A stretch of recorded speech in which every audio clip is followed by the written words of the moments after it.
when can I take a movie to us? Yeah. Movie? Hi, everyone. 大家好，欢迎收看《流浪移民日志》Wanderlust Immigrant Channel， 我是 DJ 汪啊。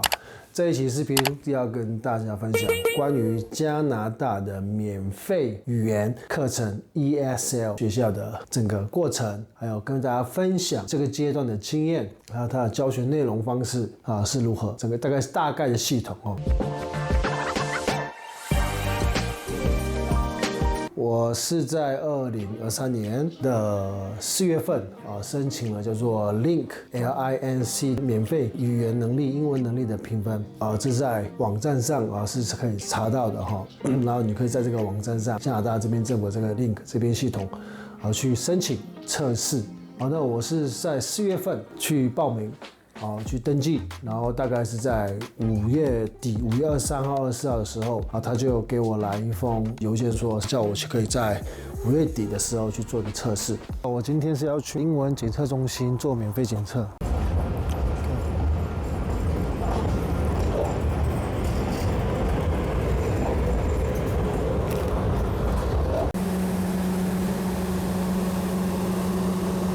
看到了 Immigrant Service Calgary，Yes， 好。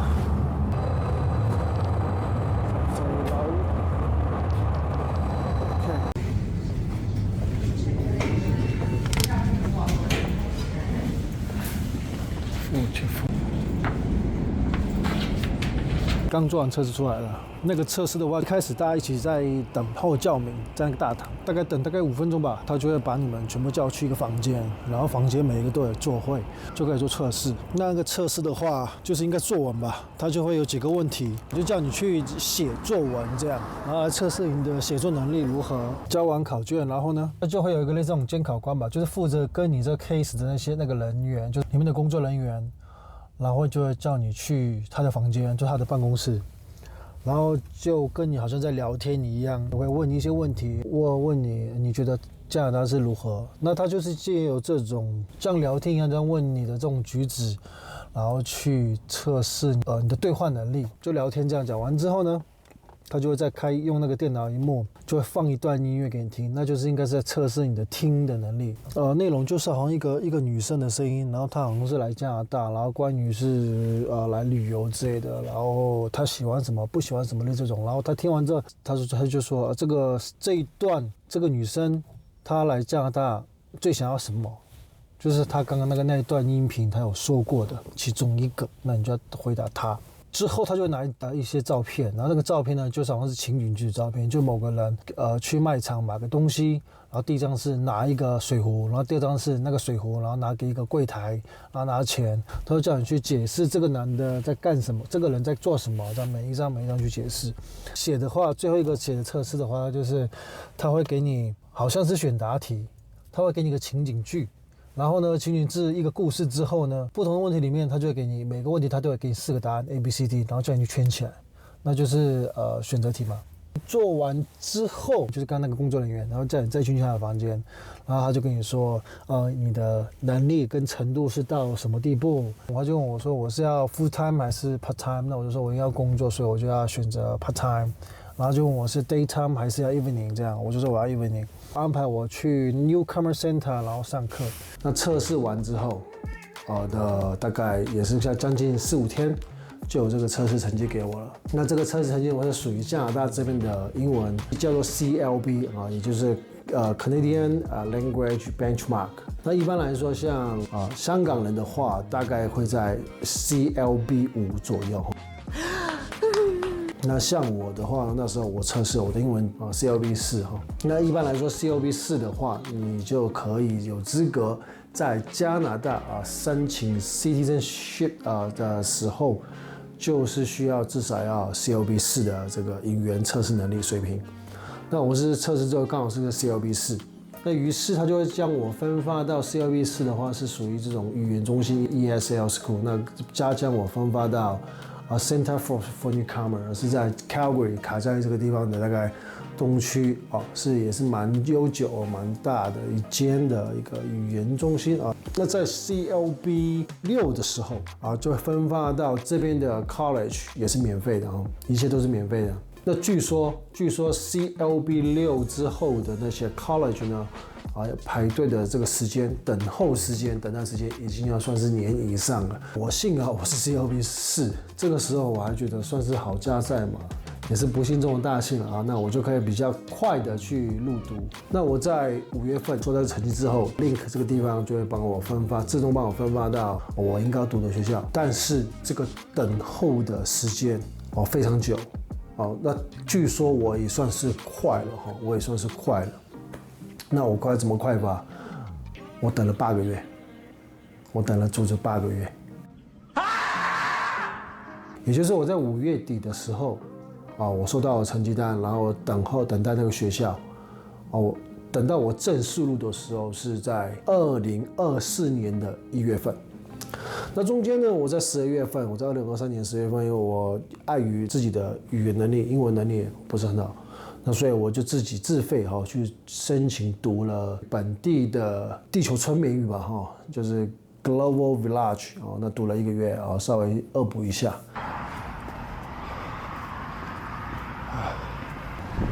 Good morning.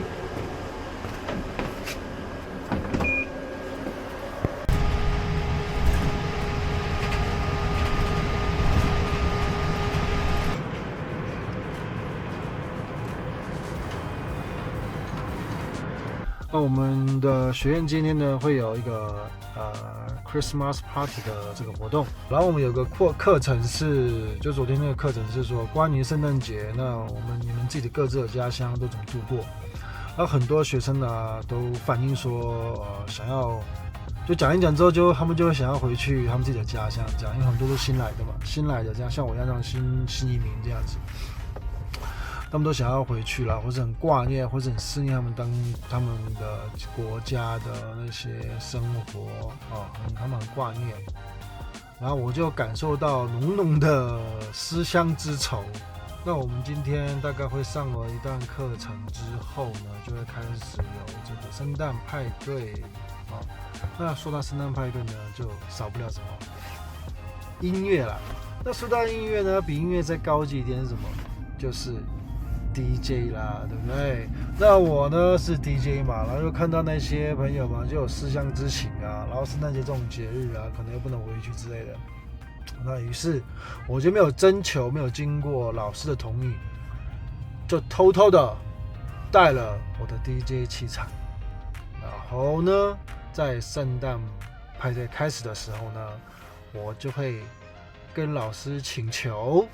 看要求能不能把我这个 DJ 台拿上来，然后一起玩一下，希望能带给他们带来一种少许的感动，然后可以舒缓一下这种思乡之情。好，这个就是我的工具箱了。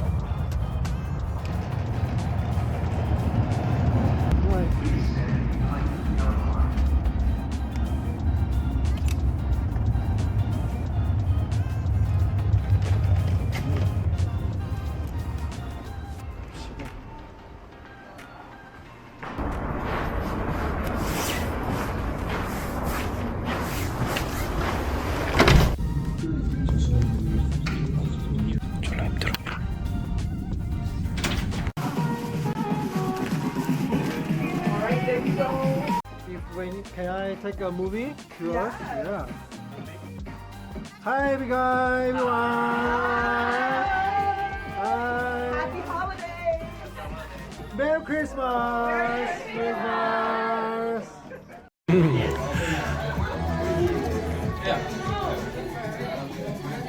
本来想要继续读，结果1月份我12月底就收到通知说，我1月份就可以入读 Link 的免费的 ESL School 课程那时候就停掉了 Global Village， 然后直到在2024年的1月份正式入读 Center for Newcomer 的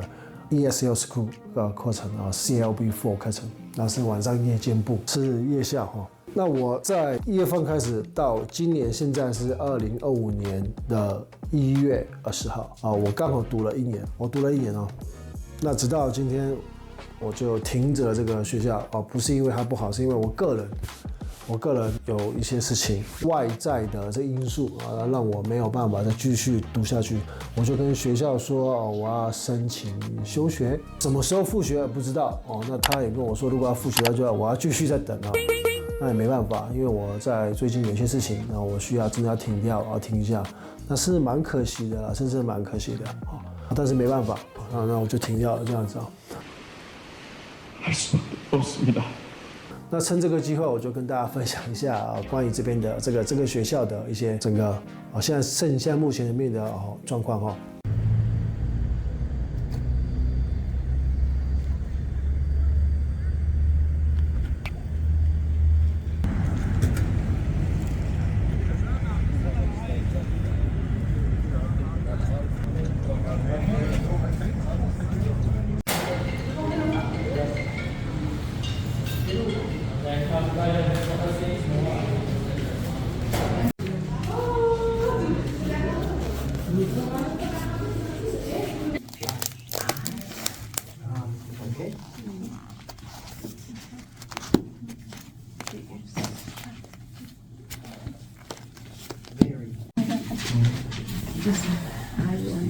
那废话不再多说了啊。那这个的话，就是我在入读的时候拿到的这个本子notice， 那这边写到 CLB 1到4这样，我刚好在 CLB 4，到了 CLB 5的话又就不一样了。我记得没错的话，这个 CLB 系统是好像是到12哦。如果我说错的话，请各位可以再指正一下哈，在下面留言栏这下。我记得没错的话 ，CLB 是到12啊，最高到12啊。刚刚说过 ，Citizen 就是你要拿 PR 的时候，你需要做一个英文测试能力，然后至少就是要得到 CLB 4。那我接下来如果读完的话，我大概就是 CLB 5，然后就以此类推，一直慢慢读上去，然後到这边 Center for Newcomer 这个地方呢，我之前在学校问过，他们只有到 CLB 5的课程，到 CLB 5课程。那到 CLB 6的语文能力的朋友们，如果你想要继续再深造的话，你也是可以的，就变成说到 college。但是这边有一个很不好的消息跟大家分享一下，在 CLB 6的开始的课程呢，也就是你要读 college 的朋友们呢，你呢可能只要等这个期限是遥遥无期了。那为什么要这么说？加拿大政府现在资金不足啊，所以没有办法再继续提供这免费的 ESL 给这些 CLB 6以上的这 college 的那些朋友们呢，是没有办法再供應的，是暫停啊，暫停啊。有錢俾錢，冇錢就包紅車。我是聽我們這邊老師說是這麼說的。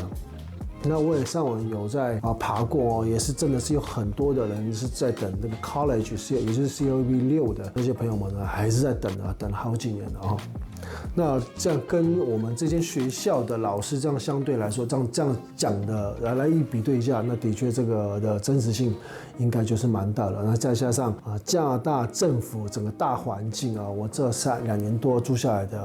的确加拿大政府是没有什么钱的。那关于这个加拿大的现在的环境啊，那我会在之后的视频再跟大家详细的去分享。那这一期视频就针对是在这个学校Link 系统这个 ESL School 跟大家做一个说明。那不论你是 CLB 1或者 CLB 4或 CLB 5也好，那你入读了像我一样入读这些学校那基本上你要再读到下一个阶层的话至少大概要1年以上1年以上。那为什么我要说1年多是因为以我为例的话我是属于夜校那夜校的话就是我白天上班那晚上的话就去上课。那一个礼拜1个星期的话就上3次，那星期1跟星期3跟星期4这样那每一次上课的话是要上2个小时也就是晚上7点到晚上9点这样子。也就是说我1个星期呢，我只能上6个小时的这个课堂。那总共它的这个政府的规定就是 ESL 这个政府的规定呢它是需要读满250个小时。然后要做测验每一个测验需要做8次分了哪几个测验呢？是 listening test， 还有 reading test， 还有 speaking test， 还有 writing test 这4个那每一个都会做8次那你这8次都要 pass。也就是说总共要250个小时以及32次的这个测验都 pass 之后呢，你才可以下一个阶段，也就是像我如果是 CLB4， 那我就会进入到 CLB5。以我为例的话，就是要大概晚上每个星期只能读6个小时的情况之下，大概就要1年多了。那如果你是读全天班的那全天班你可能半年你就可以直接升一个阶级了这个是关于它整个这个 OB 的系统的，你要升进到下一个步骤的这个基本的条件要求。好，那除了上教室的课程以外，然后白天全天班，还有晚上像我一样晚上夜间部或者是假日班以外呢，还有是 online 课程。那但是 online 课程的话，基本上我有同学是在读过 online 的，他们说是效果就实际上面授的课程效果来的比较差所以如果各位朋友可以的话，是建议是去来这个学校去上实际上会比较好。那在课程内容的话，全部都是课堂的这些老师呢他们都是专业的老师那全程都是英文。那老师的人种的话，就可能不同种都会大概教一段时间就会换这样那我在这1年我就遇过是有华人的老师然后还有菲律宾的老师暂时代课一下，然后还有黑人老师也有就是因为这个加拿大是一个多元文化的一个国家嘛，那所以连老师也是很多元化那我们学生也是很多元化。老师部分到这边那学生的话那也当然主要以难民为主。那为什么我要这么说？主要以难民为主他要入读这个 ESL School 他有条件那什么条件那第一个你要 newcomer 就是新移民，这是第一个主要条件。那第二个就是你必须要有难民的这个条件基本上这个难民这个条件也就是说，如果你是拿工签或者是你是拿学签的这种等等 Open Work Permit 这种的签证的朋友们，你是没有办法读的，他是不让接受你读书的那要么就是难民，要么你就是 newcomer 的 citizenship PR 这样你才有这个机会让你读这个资格让你读那这只是目前我来询问的是这样子那之后或者是之前我就不太清楚了那老师师资部分的话，老师的全程就是英文沟通。那教课内容的话呢，其实是蛮生活化的它会主要以step by step 比较你生活上会常用到的一些主题作为课程内容。比如说当年这个 topic 是关于shopping 是在哪里 shopping online shopping 或者是在一般超市购物做一个主题的一个主题。当你完成这个主题之后呢，可能做一个测验随堂课一测验，然后之后下一个主题可能就会在关于这个医疗加拿大的医疗他会教你关于医疗的一些内容你就要去学习这个医疗的一些英语对话等等。那再来就是一些可能关于政府的一些benefit 福利等等一些网页资助你的网页等等，这都是很生活化，就是你实际上会用到的一些做一个讲课的教课的内容那我是觉得是真的还蛮不错的它很不错。那跟我刚刚有之前跟大家谈过，我有1个月的時間就是讀這個 Global Village 是稍微不太一樣但是當然如果以系統化的話Global Village 地球村是非常不錯，但是它畢竟是要錢的，而且不便宜。這個 ESL 是免費的。那以免費來說，這個是非常棒的我是覺得這個內容是非常棒的只是很可惜我剛剛講過，是因為我自己個人一些原因我需要暫停一下。好，那大致上 ESL School 的情況就到這邊了那希望如果有剛來到加拿大的觀眾朋友們你有這個資格的話不妨你試看看，因為畢竟你來到這個地方你是一定要學會它的語言的英文是一定要的，不然的話你可能連工作都找不到。那所以我是很感謝我這個機會是可以讀到這個 ESL 免費的這個課程雖然它的這個時間讀得還蠻慢的這是一步一步的還蠻慢的，那沒關係，我是覺得是慢工出秀但只是再說一遍是非常覺得可惜，是因為我個人原因必須要暫停一下暫停一下。那其實我的目標是就是我的英文能力程度是可以到7点多到8啊，CLB 8这样。为什么我一定要做到这个 CLB 7或8啊？鸡掰嘞！那 CLB 7或8的话的原能力是大概在大学的学历的这个程度左右了。那为什么读到 CLB 8呢？是因为我之后可能我要做一个这个房仲，我想要考一个房仲的房屋经纪的这个地产牌。那地产牌的话，基本第一关的条件就是语言能力啊是需要到 CLB 7啊。那所以我的这个自我要求啊，就是我至少要能读到我的能力是在这个地步。那我现在目前才4嘛哦，那还有慢慢的这个路要走。那希望这个视频啊，那可以帮到大家，那给大家如果有资格或是有兴趣的朋友们，那你可以试看看去申请报这个学校。那我在当时我是等了8个月，后来我在跟那些同学们聊天的时候。那些同学们就跟我说，他有些已经等了1年多才过来这边读的哦，那所以也是运气啊，所以也是运气。那你各位如果有申请之后呢，那也不要急，希望你运气好啊，那比我好的可能就半年啊。那如果你运气不好呢，也不是说运气不好了，就可能就正常啊，那可能就1年啊，也不要心灰，继续努力啊。那毕竟在加拿大这个地方哦，其实生活也是蛮艰辛的，而且人生地不熟，那你没什么朋友，那就希望啊这个地方至少给你一个经商的资助，而且让你有个信心，可以在这边可以生活。那我这一期视频呢，那就到此为止了。那最后的话，也是希望大家记得点赞、订阅，还有开启小铃铛。那这期视频就到这边了，我们下次见，拜拜。今天是我在这一间 Center for Newcomer ESL 读书读英文的最后一天了哦。那希望下次有机会还可以在这边读书。这期视频呢就到这边为止了，我们下次见，拜拜。